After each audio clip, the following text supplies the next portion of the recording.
One thing we don't talk about enough in the church is being offensive. Deliberately offensive. We talk a lot about people being offended, and rightfully so, because this generation tends to take everything to heart, and we can't be corrected, because if you correct me, you don't love me. So we talk a lot about the spirit of offense. But why do some of us go out of our way to be offensive? Now, I'm sometimes very, very witty and sarcastic myself. And so my tone and my choice of words and whatever have gotten me into trouble once or twice. And what my mouth didn't speak, my face shouted. And so I've genuinely prayed, and God has been working on me, changing my heart and helping me to be slower to speak, slower to anger, and really walking in the fruit of the Spirit. Patience, long-suffering, self-control, so on and so forth. I'm trying because I recognize that we have to do better in distinguishing between whether people are offended because of the message of Christ or if it's because I thrive in chaos. Here's an example of what kind words do instead of spitting fire. So in 1 Samuel chapter 25, David and his 600 men are in the wilderness and they're hungry. And so after protecting a rich man named Nabal's servants, David sends 10 of his men to ask Nabal for some food, especially, it's a festive time, right? The man refuses to share.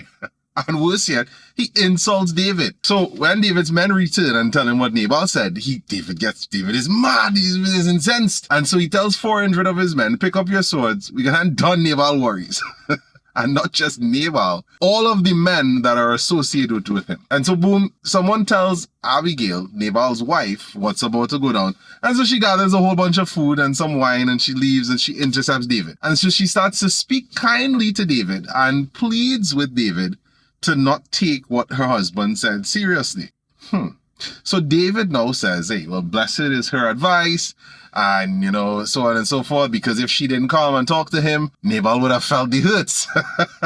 He goes on to accept the food and heed her words, and while Nabal, he goes on to die. Now, what would have happened if Abigail had met David with fire? And not just torches of fire, with the fire of her tongue, because, you coming at my husband, who is you? What? You coming at my husband, you're coming at my family. Who are you? Why are you even bothering us? What if she had compounded on Nabal's harsh reaction to David's men? That's some food for thought, right? And of course, this is not limited to the church. How we interact with our families, how we interact with our colleagues, people on the road, so on and so forth. That's important, right? Because why is your catchphrase, I don't have a cover for my mouth? They say you catch more flies with honey than you do with vinegar. I never understood that statement, because why are you trying to catch flies in any case, right? But I digress. Why is your catchphrase, that's just how I am? That might have been how you were, but after you had an encounter with Jesus, aren't you supposed to change? Correction is important. Teaching people about Jesus is important. But just as much as we focus on that spirit of offense, we have to do our part to make sure that we aren't deliberately and unnecessarily offensive. I don't know. Let me know what you think in the comments. Am I being a softie? Or do some of us really just need to be a little bit more considerate?